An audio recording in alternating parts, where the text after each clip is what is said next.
મૃતદેહ શોધી કાઢવામાં આવ્યા છે અને હજુ પણ અનેક લોકો લાપતા હોવાની રજૂઆત છે, માહિતી છે. હજુ પણ એની શોધખોળ કરવા માટે જે સરકારે આધુનિક ટેકનોલોજીનો ઉપયોગ કરવો જોઈએ, જે ત્વરિત નિર્ણયો લેવા જોઈએ, આજે ત્રીજો દિવસ થવા છતાં પણ લેવાતા નથી.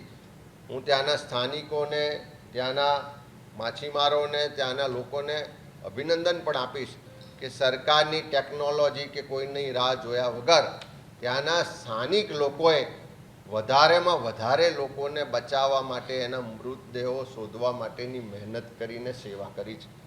સાથે સાથે આ દુર્ઘટના થાય છે ત્યાર પછી નાના કર્મચારીઓને, અધિકારીઓને સસ્પેન્ડ કરવામાં આવે.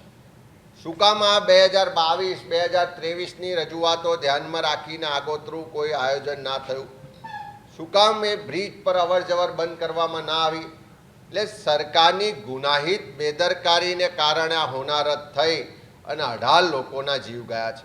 એટલે જવાબદારી ફિક્સ કરવી હોય તો નાના અધિકારીઓને બદલે જે મુખ્યમંત્રી, મંત્રી કે મોટા ગાંધીનગરમાં બેઠેલા અધિકારીઓ કોઈ બ્રિજનું ઉદ્ઘાટન કરવા જાય ત્યારે ફોટા પડાવે છે, ભાષણો કરે છે, એની વાહવાહી લે છે, તો આજે દુર્ઘટના થઈ તો એની જવાબદારી કેમ નથી લેતા?